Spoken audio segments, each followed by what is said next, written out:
खंड 1 प्रतिलेखन संख्या 43। 80 शब्द प्रति मिनट। डिक्टेशन 5 सेकंड में। स्टार्ट। माननीय सभापति महोदय, मैं आपका बहुत आभारी हूँ जो आपने मुझे इस बिल पर बोलने के लिए समय दिया है।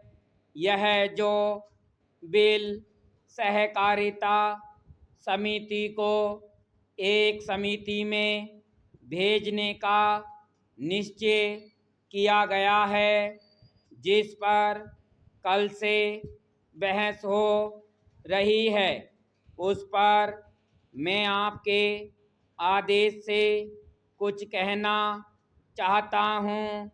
श्रीमान, इस बिल को देखा जाए तो यह समझ में आता है कि यह कोई नया बिल नहीं है, बल्कि जो सन 1912 का कानून है उसी की लाइन पर बनाया गया है और कोई नई बात नहीं रखी गई है। श्रीमान, इसमें सहकारी खेती की बात रखी गई है। अगर यह कहा जाए कि यह कोई नई बात नहीं है तो गलत नहीं होगा। जहाँ तक सहकारी खेती का संबंध है तो उसकी तरफ जनता और विशेषकर किसानों का बिल्कुल कोई झुकाव नहीं है और उनका झुकाव न होने के कारण उन्होंने उसे उस सीमा तक नहीं अपनाया जितनी सरकार को आशा थी। श्रीमान, आपको मालूम है कि नागपुर कांग्रेस में यह प्रस्ताव पास हुआ है कि सहकारी खेती कराई जाए।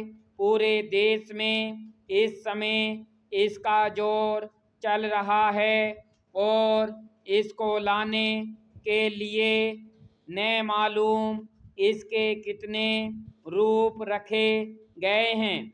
यह कहा गया है कि इसके अंदर कोई जोर नहीं है।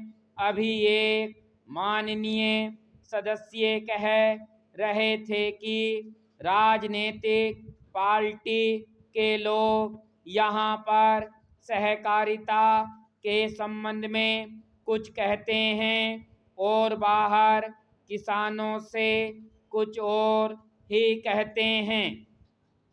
वे किसी से यह भी कहते हैं कि तुम्हारी जमीन छिन जाएगी।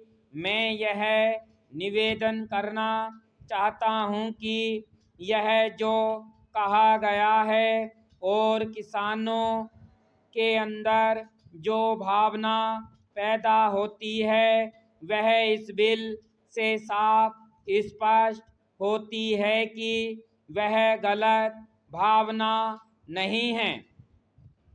मैं यह जानता हूँ कि जब किसान पार्टी का जोर बढ़ा और किसानों की आवाज़ ऊंची हुई तो सरकार ने और दूसरे नेताओं ने यह कहना शुरू कर दिया कि हम सहकारी खेती को किसानों के ऊपर लादना नहीं चाहते, बल्कि यह तो किसानों की इच्छा पर है।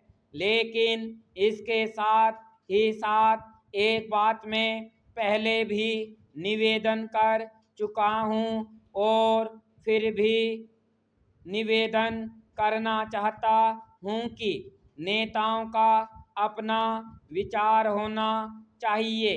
किसी सभा में जब यह कहा गया कि यह जो सहकारी खेती शुरू की गई है यह तो अंत में सामूहिक खेती की तरफ ले जाएगी।